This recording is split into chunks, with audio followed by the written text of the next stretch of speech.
Halo semuanya, kami dari kelompok anti overthinker.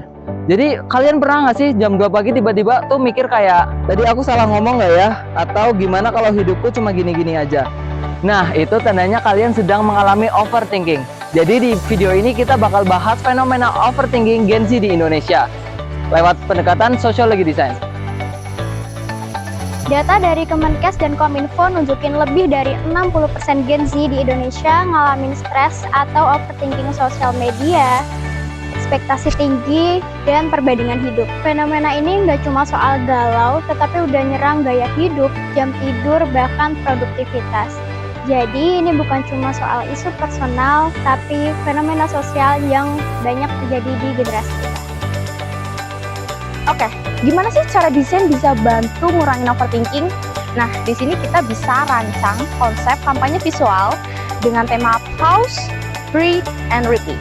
Tujuannya buat ngingetin Gen Z buat berhenti sebentar, tarik nafas, and live in present without overthinking about past or future.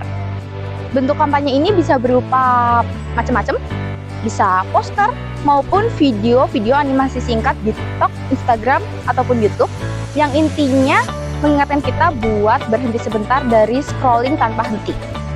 Nah, untuk visualnya kita bisa pakai warna-warna yang soft and calming, kayak warna-warna pastel, biru, pink, dan lain-lain.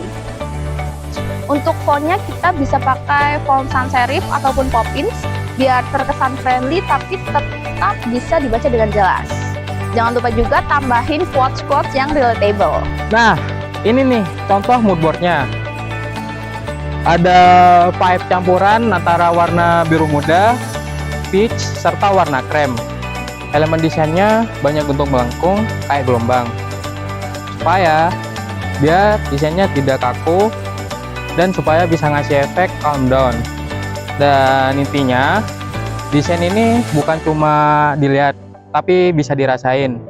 Kita pengen bikin ruang visual digital yang bisa nyembuhin, bukan yang bikin makin stres. Kalau kita lihat dari kacamata psikologi atau sosiologi, overthinking itu munculnya dari tekanan sosial, di mana hidup kita itu di comparison culture. Validasi itu datangnya dari like, komen, dan view orang lain. Pola pikir Gen Z itu sangat unik, di mana kita sangat aware sama diri sendiri, sehingga kita sangat takut dan dipandang oleh orang lain. Akhirnya, kita itu semua harus perfeksionis dan kurang keistirahatan.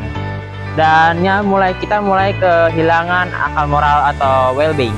Nah, disinilah peran sosiologi. Jadi desain itu nggak cuman keren dilihat dipandang orang lain, cuman desain itu juga harus kena ke psikis atau psikologi dari Gen Z sendiri. Jadi, overthinking itu bukanlah hal yang sepele, namun bukan juga akhir dari dunia. Dengan pendekatan sosiologi desain, kita bisa mengerti akar masalahnya Dan merancang solusi visual untuk menyentuh sisi kemanusiaan dari Gen Z. The point is, stop comparing, start caring yourself. Dan ingat, Pause, breathe, and repeat.